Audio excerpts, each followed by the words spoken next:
আমাদের এক বোন আরজিকর হসপিটালে মানুষের সেবার কাজে নিয়োজিত হয়েছিল। তাকে ধর্ষণ করে খুন করা হয়েছে।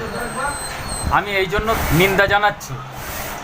সাধারণভাবে বলতে চাই, এটা একটা মানুষের সেবার কাজে নিয়োজিত হয়েছে, তাকে ধর্ষণ, যে মানুষের যুদ্ধের সময় বলো সাধারণ মানুষের বিভিন্ন রোগ ব্যাধির থেকে তারাই সেবা দিয়ে থাকে, তাদের উপরে এত অত্যাচার, নির্মমভাবে অত্যাচার।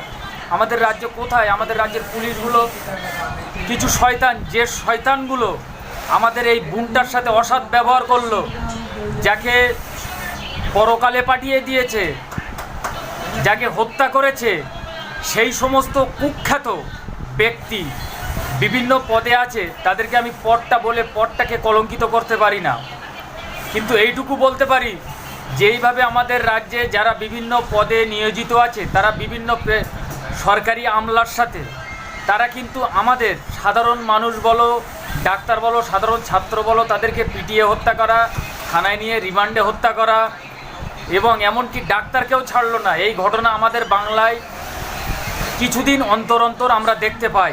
মানুষ কিছুদিন আন্দোলন করে আবার বিরত হয়ে যায়, ভুলে যায়, কিন্তু এই ঘটনাগুলো খুব নিন্দনীয় ঘটনা। আমাদের বোন, তাকে কেন ধর্ষণ করে মারা হলো? আমি প্রতিবাদ করছি যাতে আইন অনুযায়ী, আমাদের দেশের আইন অনুযায়ী তাকে সাজা দেওয়া হয়, সেই ব্যবস্থা করুন। তাদেরকে নির্মমভাবে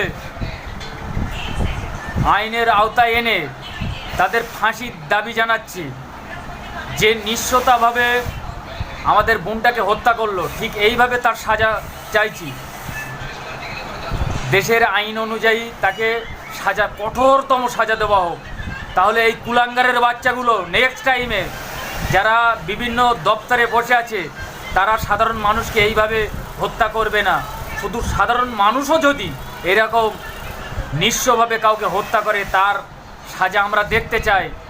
রাষ্ট্রীয় অনুযায়ী, আইন অনুযায়ী বিচার ব্যবস্থার মাধ্যমে তাকে সাজা ঘোষণা করা হোক।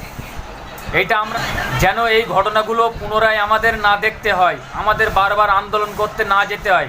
আমরা যাদেরকে ভোট দিয়ে, যাদেরকে আমরা সংসদে পাঠিয়েছি, বিধানসভায় পাঠিয়েছি, তাদেরই তো কর্তব্য আইন অনুযায়ী তাদেরকে সাজা দেওয়া। তাহলে আমাদের কেন বারবার এই আমজনতাকে বারবার আন্দোলনের মধ্যে যেতে হবে? এই জন্য আমার বিনীত অনুরোধ, যাদেরকে আমরা আইনের জায়গায় পাঠিয়েছি, তারা সেই আইন তৈরি করে তাদের আইন অনুযায়ী কঠোরতম শাস্তির ব্যবস্থা করুন। এটাই আমার অনুরোধ থাকবে।